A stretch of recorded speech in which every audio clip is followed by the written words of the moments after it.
Jeff Koinange and Olive Barrows. In studio, you have Olive Barrows, and on location, you have Jeff Koinange. Jeff Koinange is joining us from the Thika Greens tonight. Jeff, as I understand it, you have a guest on set?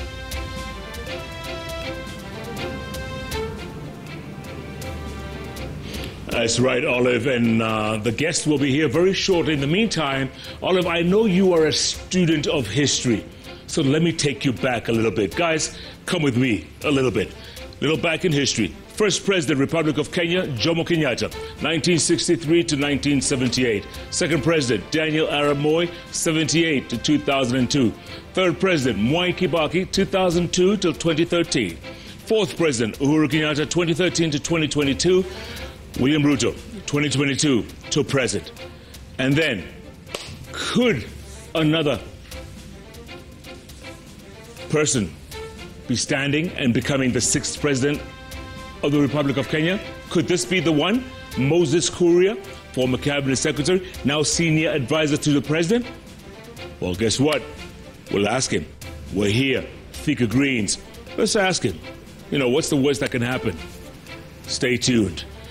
Start tweeting at Koinange Jeff, at O Barrows, at Citizen TV Kenya, hashtag Sunday Live. Sunday Live begins right now, tonight.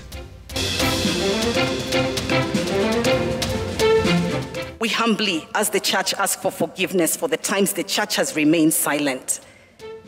Or worse yet, when the prophets have gone to eat with the king. When you allow goons to come and disperse peaceful demonstrators on the streets, you are sending us to Haiti. Prayers for Gen Z protest victims. Families, church and some leaders unite to remember the June 2025 fallen youth and renew their call for justice. Tukaenda City Mortuary, tukamwangalia, hatukumpata. Tunaambiwa turudi Kenyatta bado. Na sasa Kenyatta nayo tukirudi tunaambiwa hawezi kuwa huko, turudi City Mortuary. 1 year since the Gen Z protests. Graves, missing kin and agonizing families crying out for justice. Tonight we begin our special series, Wounds of June. Ndio hii ardhi yetu tunasema haiende. Wanasema wamepata order from above. Sasa above ni nani? Scramble for land. Another land dispute boiling up in the restless Transmara South in Narok County. Ulituma ati askari kupigana na goons. Wewe mwenyewe nchi yako umeweka goons ndio wanaumiza watu. Hata wale viongozi wenye wanaingia upinzani tunawaambia wapunguze lugha chafu na lugha ya matusi. On the early campaign trail, Kenya Kwanza leaders Gachagua and allies trade accusations as the unofficial early campaigns continue.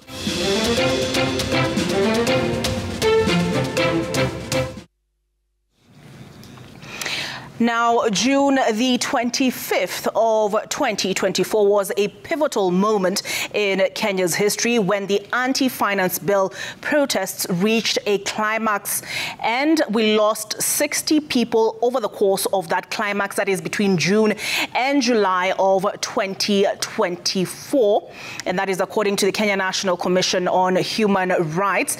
Now, they say that aside from the lives lost, we had 85 enforced disappearances, what we could call abductions, with 9 people still missing to this day.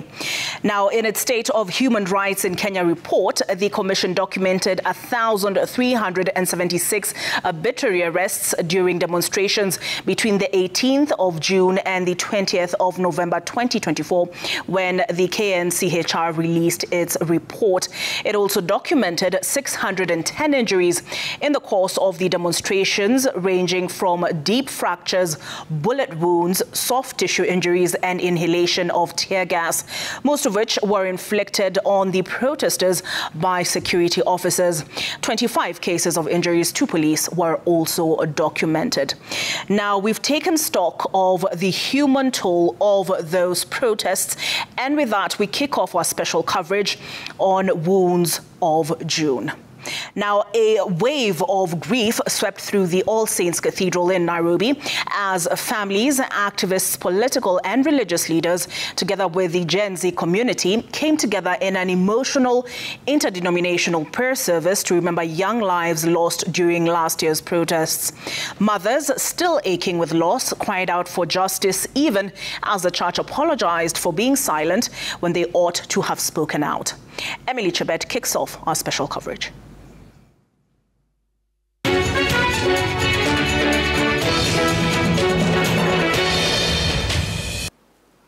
Almost every person walking into All Saints Cathedral carried the national flag, held not in celebration but in mourning.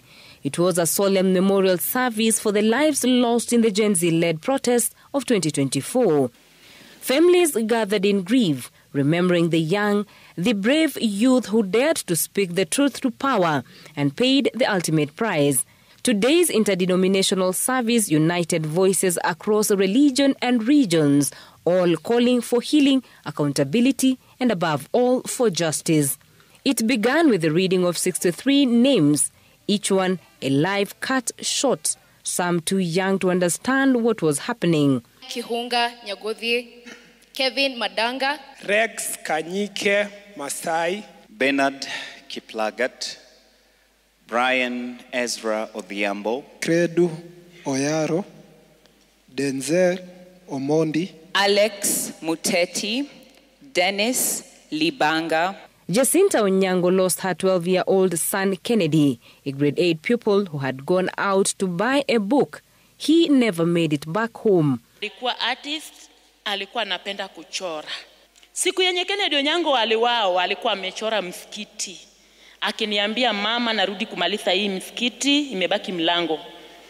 Hii msikiti ndio italipa hii nyumba hii mwezi, usijali. Nitapea wale wanashiriki kwa hiyo dini na hii nyumba italipwa. Eric alikuwa mtoto mwenye bidii. Siku hiyo ya 2550, ile rabasi ya blue alivaa, ni mimi nilimpatia. Nilikuwa na yeye asubuhi huku nikikuja Nairobi. Lakini sikujua kama hii yote itatokea. Kennedy was more than just a student. He was her hope. Her remaining 2 children suffering from sickle cell anemia, and he had already begun dreaming of how he would support them. Alikuwa nawaambia, mnajua nini? Nyinyi mtaenda hospitali ile yenye wadosi wanaenda. Nitakuwa nawapeleka na hii tu kichoro yangu mnaona. Mtaishi maisha mzuri hata nyinyi. Na hii ugonjwa itadumu, mtapona. Juu mimi hapa Kennedy nitakuwa pilot. In poetry, song and sermon, the cries for justice grew louder. The message was clear, and the killings and the silence. Tuliowaentrust na yetu huduma imegeuka kuwa dhulma. Sikatai, mchunga mbuzi huchinja, angalau tafuta iliyonono. Our anthem tusimame wima, so usigonje nipite chochoro. Hizi injustice zinanisinya, ni hadi lini tutafinyika roho? Same song, different singer, hoping for better days. Young people of this country, we say, let your voice, let the collective voice of your church serve as a moral compass that holds the leaders accountable and shapes the national conscience. Speaking prophetically does come with challenges and intimidation. We've seen that through examples like Rose Jerry. We've seen that a life committed to justice is costly, but let's not let fear silence us. Speak the truth boldly. The prayers came 2 days before the commemoration of the June 25th protests. The church came out clear on its position in fighting for the rights of the people. Let me say this also to those who are in the uniformed services, because we are not on opposing sides. Your own children are not exempt from the crisis in this country. The former Chief Justice David Maraga and Wiper leader Kalonzo Musyoka said the buck stops with the president, calling for an end to impunity in the country. The killings of 2023 and 2024, 120 people plus. There's only one inquest, that of Rex Masai. And we know that the state, those in rulership, are trying to cover up with that one inquest. We want to suggest here that inquest be done for all the Kenyans who have been failed by the police bullets. President Ruto, the ultimate security and welfare of the people of Kenya rests in your hands. Please don't send us to the state where Haiti is. When you allow goons to come and disperse peaceful demonstrators on the streets, you are sending us to Haiti. The Chief Justice Emeritus David Maraga is not the only one speaking to President William Ruto tonight. The Catholic Church is tonight asking President William Ruto to accommodate the views of the country's youthful populace in order to avert the continued dissent. Nyeri Archdiocese Archbishop Anthony Muheria and his Nairobi counterpart Philip Anyolo, while calling for dialogue between the government and the youth, have also sought justice for those who lost their lives in past protests, as well as those nursing injuries. Kamau Mwangi has that report. With a little over 60 hours to go before the scheduled June 25th march, meant to commemorate those that lost their lives at a time like this last year during the 2024-2025 Finance Bill protests, the Catholic Church is calling for dialogue between Kenya's youth and their government. Archbishops Anthony Muheria of Nyeri and Nairobi Archdiocese's Philip Anyolo warned both the government and the youth to accommodate each other, thus averting a further loss of life and property, as has been witnessed in previous demos where the government has used excessive force to manage them. It doesn't matter what you hold to be your goals. The most prior goal is human life, protection of human life. The most prior goal is to uplift the real needy, the poor and miserable. And above all, to accommodate, to listen. We have no right at any time, any moment in our life, to take away the life of our human person. Even far beyond as Catholics, we believe the life starts at conception. And when it begins at conception, it means we have to take care of even people, even mothers who are suffering so much because of the children whom they bore and maybe they have been killed. While calling on the youth to abandon their hardline stance and accommodate what can be done to better the country's situation, the clerics lay blame for the intolerance on the country's political leadership. To our young people, we also ask them to be part of this oneness, to be accommodating and listen to us so that we work together. And so as we also mourn many young people who have died, we also want to pray. Let's be together and together find a solution. Let us not be so reckless in our speeches. Politically, anywhere where you are, don't be so reckless in your speeches. We have a way to talk about it. Even in fact, it's as reflected in our national anthem, a way to talk to one another and to encourage one another to live as a nation. With the calls to a truce, however, the archbishops expressed the need for the government to conduct itself according to the principles enshrined in the Constitution when dealing with protesters who have become police targets whenever they hit the streets. Kamau Mwangi, Citizen TV. Friday, June 20th, marked a deeply emotional first anniversary of Rex Masai's death, the first known casualty of the Gen Z-led demonstrations that shook the nation in 2024.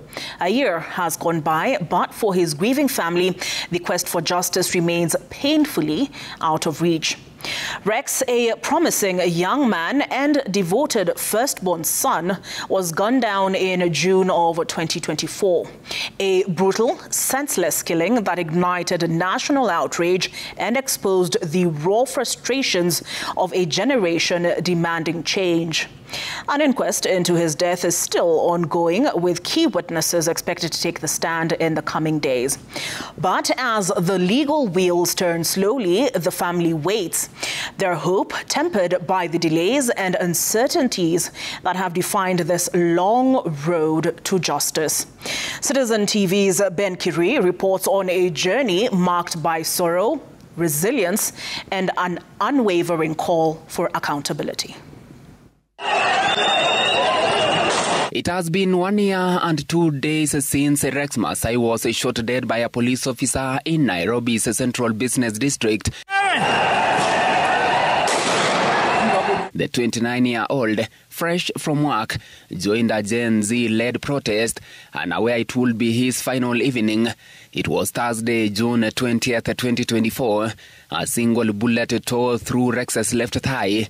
He collapsed on the pavement, bleeding out as the city descended into chaos. Tear gas filled the air, and any hope of first aid faded with the smoke. Back home, his family waited for him at the dinner table, unaware that instead of a knock at the door, it will be devastating news that arrived, forever altering their world. Nikapokea simu, as usual tulikuwa tuna joke. Kupata simu nikachukua nikamwambia sema muongo. Juu already alikuwa amenipromise atakuja na kuwa amekuja. Nikamwambia sema muongo. Ile sauti nilisikia the other side, Mom si Rex, ni mimi George. Shida ni ati ni Rex. Rex amefanya nini? Ni kama akashindwa venye niambie Rex hayuko. Nikamuuliza ni mgonjwa. Akaniambia Mom, Rex si mgonjwa, ameshikwa. Kawaida vijana huwa wanashikwa. Akaniambia hapana, tulikuwa tumetoka job, tukapitia town, tukakutwa na ile maandamano. Nikamwambia hebu niambie kumetokea nini? Bahati mbaya Rex ameshutiwa. Just a week earlier, Rex had been making final preparations for a new chapter, packing his dreams into suitcases, ready to leave for the United Kingdom. He had finally secured a long-awaited job opportunity after many failed attempts. For his family, it felt like a turning point. The promise of a brighter, better future was within reach. Alikuwa toka ende UK July last year.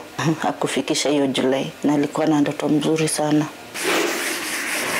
The evening when the heartbreaking news reached home, his family rushed to the hospital only to find her son's lifeless body. She says his life could have been saved had those around him been allowed to intervene. But the continued police onslaught, she says, turned a tragedy into a fatality. Nikaangalia police nikaipata. Nikaenda straight kwa reception. Nikauliza kunaweza kuwa na mtu ameshutiwa na ameaga kwa hiyo hospitali. Walinipatia ID. Nikaangalia nikapata ni yake. Nikamwambia nataka kumuona. Nikaingia, sijui pale nguvu utoka. Nikaingia nikampata kwa floor. Kwanza nikumwangalia ana smile.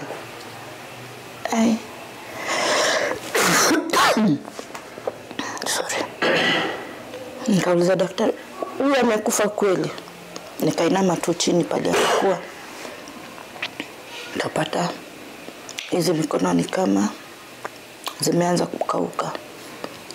Nikamwambia daktari, naona huyu ameenda. Determined to take her son's body to a mortuary of her choice, she made a heartbreaking discovery. A metallic object lodged deep in his thigh. A bullet. But what followed, she says, felt like a deliberate attempt to conceal the truth. Police reportedly insisted on keeping the body and directed it to the Nairobi funeral home. When the family returned the next day, the bullet, the crucial piece of evidence, had mysteriously vanished. Kitu kidunga nguo, kuna that kahol, kalikuwa kahol kadogo. So, kumregesha ile position yake, nikaona ka sharp object. So nilikuwa zile za sumtoi kitu, maybe anaweza rudi. Unajua mtu jipatia hopes hata kaa kuna. Nikamwambia sumtoe, nikafanya hivi, nikamwambia aki kitu ni sharp, sumtoe. Hapo kando kulikuwa na askari plain cloth. Akaniambia already ni police case, tufai kuguza. Hata wewe unamguza hivyo unafanya makosa. Nikamwambia mimi huyu ni mtoto wangu na ndafanya venye nataka na yeye. The only potential forensic evidence removed without explanation. Alafu wanatufukuza tie, hamfai kwa mochari. Kujeni saa 2. Saa 2 kwa nini? Kwa mimi kujeni saa 2 kesho ndio nini tutamfanyia postmortem. So akili tukajua sisi tumeona risasi, already nimeipiga picha kwa simu yangu, tutaipata. Kuna wako meswali alimbeba kumpeleka pale. Kumbe gari yao haikutoka pale mochari. Awalika hapo. So hii gari ileta Rex silitoka, ikatuacha hapo. I think walienda kupark somewhere. Waone tukitoka warudi. Wakarudi wakatoa ile risasi. Kama kesho saa 2 hakuna risasi kwa mguu. You still want the court to believe that Nairobi. Now, a year on, the path to justice remains mad with obstacles. An inquest is underway, with multiple witnesses called. Police officer Isaiah Murangiri, who was directly linked to the shooting, took to the stand in February this year. He has denied any involvement and claimed a tear gas launcher could not have killed Masai, and suggested that armed criminals were involved instead. Last Friday, a solemn memorial was held at the family home in Machakos, where Rex was laid to rest. The grief remains raw, so do the demands for justice and accountability. The inquest is set to resume on July 16th, with the court expected to hear testimony from a series of critical witnesses. For the Masai family and for many Kenyans, the wait for justice continues. No amount of compensation naweza nirudishia mtoto. Ile dream alikuwa nayo hawatanifanyia. Mimi niamke. Ben Kirui, Citizen TV, Nairobi. They left their home to raise their voices against injustice, but some were never heard from again. It's been exactly 1 year since the Gen Z protests of June 2024, a moment that shook the nation to its core. While Kenya moves forward, there are families that remain trapped in a nightmare, still searching, still grieving, still waiting for their loved ones. Tonight, in our special feature, Missing Voices, Mary Moki brings us the haunting story of a mother, a son, and a silence too heavy to carry.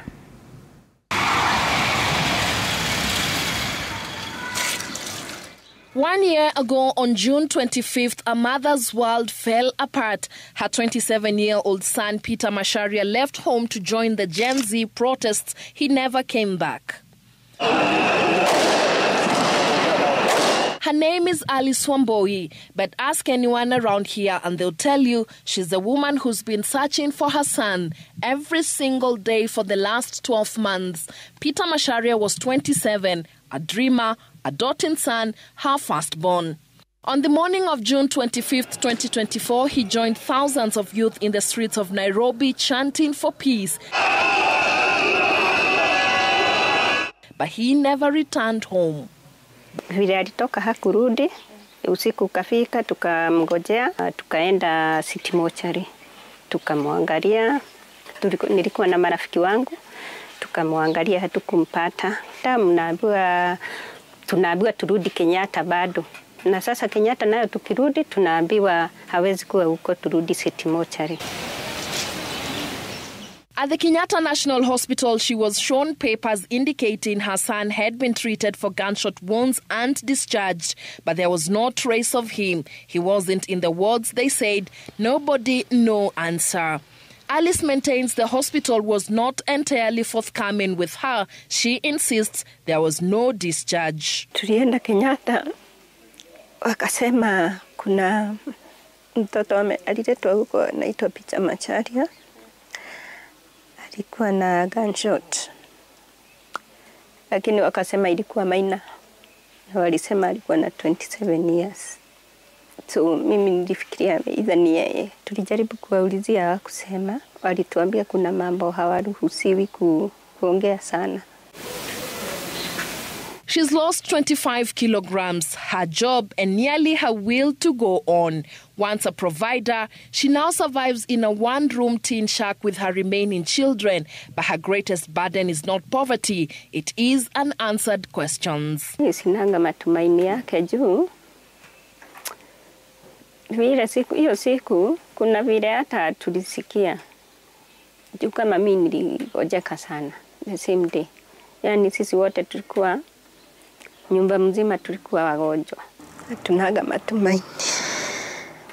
Since that day, Wamboi's world has unraveled. She lost her job before her son went missing and her world came crumbling down. She held a job as a caretaker of some apartments along Gong Road, where she also lived with her family. When Peter went missing, she started using part of the rent money she collected on behalf of the landlord to cater for logistics as she and her friends traveled the city looking for her son. She lost that job. Her problems compounded further. She lost her home. She lost herself. Hakuna kazi, unaenda kila wakati, kila asubuhi lazima nitoke niende. Sasa kuna mahali naenda napewa kazi za siku 2, napewa kazi ya siku 3. Sasa inafika ni kukula tu. Saa ingine hata landlord anakuja hapa nje, anasema atafunga nyumba. Juu sasa umeshindwa hata kulipa nyumba yenyewe. Peter's story is not an exception. It's one voice in a growing, anguished choir of missing voices. Families across the country say their sons and daughters vanished that day, abducted, tortured and silenced. And yet, the state insists they were all released. All the people who disappeared or who were abducted in what you said, all of them have been brought back to their families and to their homes. And I have given clarity and firm instructions that nothing of that kind of nature will happen again. Alisema aliwaruhusu, aliwaachilia na kila mtoto akaenda kuona mzazi. Mimi sijapata mtoto wangu. Sasa mimi ningeomba rais, kama watoto wetu bado wako abducted, awaachilie ndio hata roho zetu zitulie. Despite dozens of missing persons reports filed in police stations across the country, not one has yielded answers. Not one investigation has brought justice. The Kenya National Commission on Human Rights confirmed that the numbers are disturbingly high, yet accountability remains painfully absent. We as a commission are looking at ensuring that families find their loved ones, either dead or alive, for purposes of closure. It is the only form of justice to a family, even if it is difficult to prosecute. The Kenya National Commission for Human Rights further noted a troubling rise in abductions and disappearances, with 71 cases of abductions flagged over the 4-month period, underscoring deep concerns about state actors using unmarked cars and hooded personnel to target young dissenters. We know very well that there is this optional protocol on enforced disappearance, and the Commission believes that if this protocol is ratified by Kenya, it may assist Kenya to bring awareness to our security agencies, to our populations, on the seriousness and the seriousness of enforced disappearances as one of the greatest human rights violations. Na kama mtoto aliuliwa, aongee aseme watoto waliuliwa, tujue tu mtoto ameuliwa. Ndio sasa hata roho zetu zitulie. Tumeishi maisha ngumu sana. In a country eager to move on, the silence of the missing still echoes. They were children of protest, and now they are ghosts of a broken promise. 25th was a turning point as a generation rose against injustice, but not all of them made it back home. A year later, as the nation is trying to move forward, the families of the missing cannot. They carry wounds that statistics cannot capture. What they want is simple: justice and truth about their missing sons. Mary Mwoki, Citizen TV, Nairobi.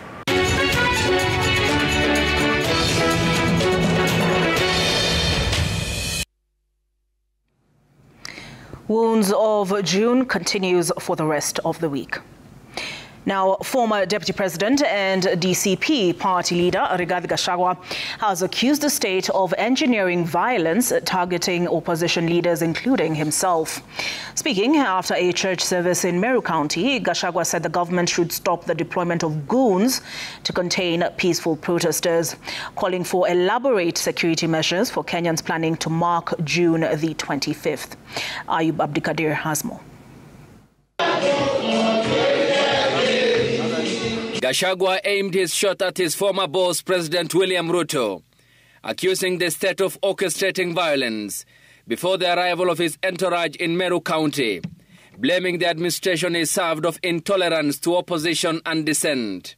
Karibu watu 1,000 ameweka pale Lare, na watu hao wamesema leo watu watakufa.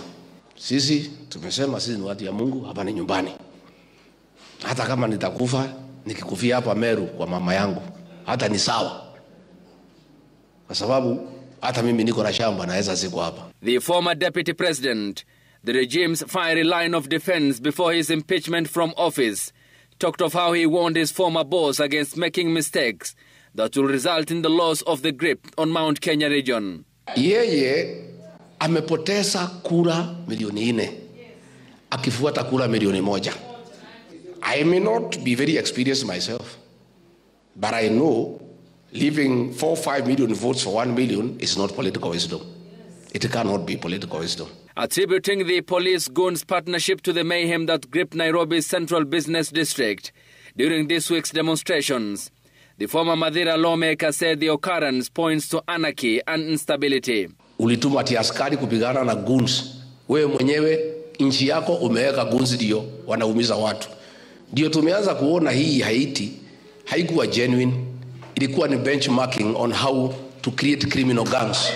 Polisi, hakikisheni kwamba mumepeana security ya kutosha, watu wafanye peaceful demonstration.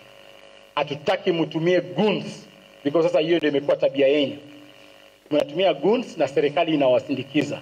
Ningependa mupatie vijana wa Kenya heshima, waweze omboleza wenzao, waweze kumbuka wale wenzao. Lakini hatujakufa moyo. Gachagua spoke on his third day of a tour of the eastern Mount Kenya region of Meru. Ayub Abdikadir, Citizen TV. You may not see him at present, but Jeff Koinange is still very much a part of Sunday Live tonight. He is at the Thika Greens, and in not too long he will be sitting down with Presidential Advisor Moses Kuria. So keep it Sunday Live.